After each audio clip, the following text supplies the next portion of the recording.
and we might be seeing a new Kaizer Chiefs come into this game, having just beaten the SuperSport in a friendly game this past week. But if we are going to take friendly games seriously, we also have to take this one seriously too. Yeah, Makosi, hey.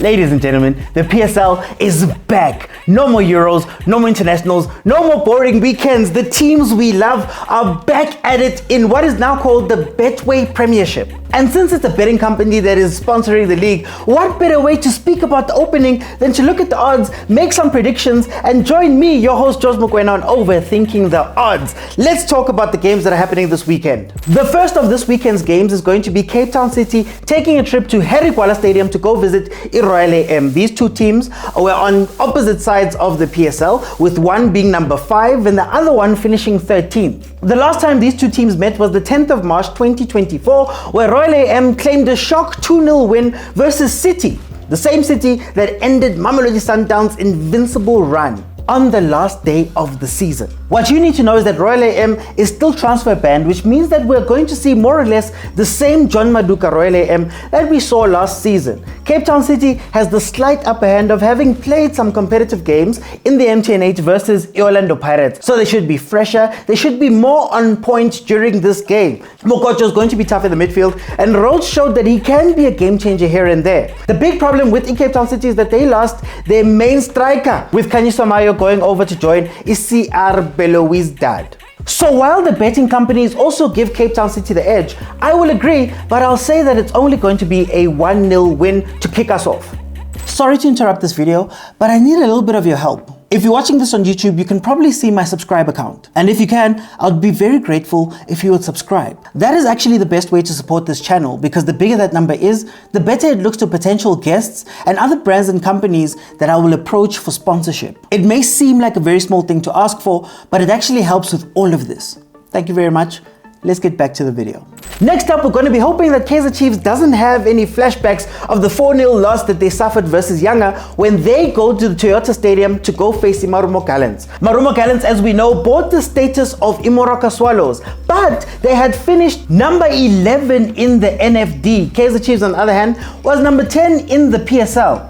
One of the things that these two teams have in common is that they both have new coaches. Nasruddin Nabi has left the Moroccan League, where he finished number 2 to Joseph Zinbauer, and Marumo Gallants have brought in Dan Dance Malisela after a failed period with Dylan Kerr. Dan Dance, of course, is best known for taking Ibaroka to the promotional playoffs last season, and he has a brand of football that is really good. Kaizer Chiefs, on the other hand, has taken a lot of time with signing some really important players, and we might be seeing a new Kaizer Chiefs come into this game, having just beaten the SuperSport in a friendly game this past week. But if we are going to take friendly games seriously, we also have to take this one seriously too. Yeah, Makosi, hey. The last time that these two teams met was on the 8th of April 2023, and it ended in a 1-1 draw. Now, the betting companies are all saying that this is going to be overwhelmingly a Chiefs win, but I am going to say that this will be a 1-1 draw. Please don't take my Chiefs card. The second last game of the weekend is going to be AmaZulu taking the long trip to go to Old Peter Mokaba Stadium to face Polokwane City. Polokwane City, of course, finished 8th in the league after having some highs where they were top 5 with Siema, but coach Puti Mohafe has been able to take this team and steady the ship. On the other hand, a lot must be expected of coach Pablo Franco Martin Uqijimpi over at AmaZulu, having finished 11th last year. The last time these two teams met was on the 2nd of April 2024 for a 0-0 draw. But what's incredible about this fixture is that the fixture just before, on the 25th of September 2023, also ended in a 0-0 draw, so don't expect too many goals to come from this. In the last 5 games that these teams have played against each other, Polokwane City has 2 wins, AmaZulu has 1, and there have been 2 draws in this tie. Polokwane City has the slight advantage of having played competitive football as well versus Mamelodi Sundowns, where we saw them actually give Mamelodi Sundowns a run for their money and narrowly lose that tie.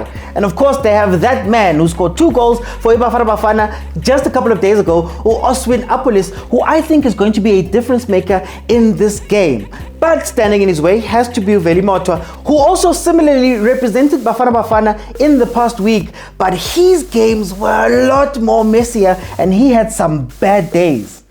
Yeah, it was really bad. I'm going with a 2-0 Polokwane City win.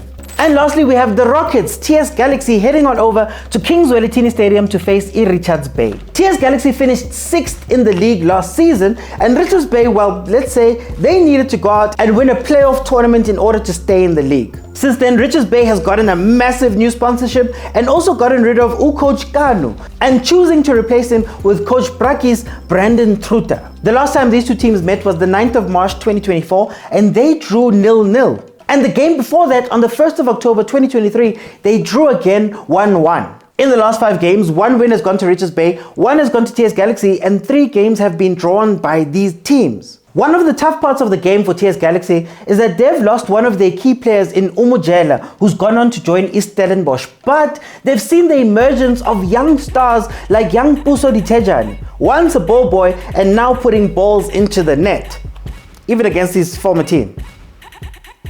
I'm sorry, it happened. The bookies are favoring TS Galaxy for a win in this game, and for me, I will agree, but I will say it's going to be a hard-fought 1-0 win for TS Galaxy. The truth of opening weekend is that a lot of these teams are going to be shaking off cobwebs, and a lot of them have not been able to play in games. And that is why I think we should be a little bit careful with over 1.5, over 2.5, and those type of things. I don't see a high-scoring weekend in the offing. But please remember, I'm not telling you what to do with your money. So Mandliwa, don't come here and expect anything. But if you do win, something, just something on the side. That has been Overthinking the Odds. Let's enjoy having the league back. And I'll see you next week, Monday, for another episode of Overthinking the Odds. Thank you so much for joining me. Bye, guys.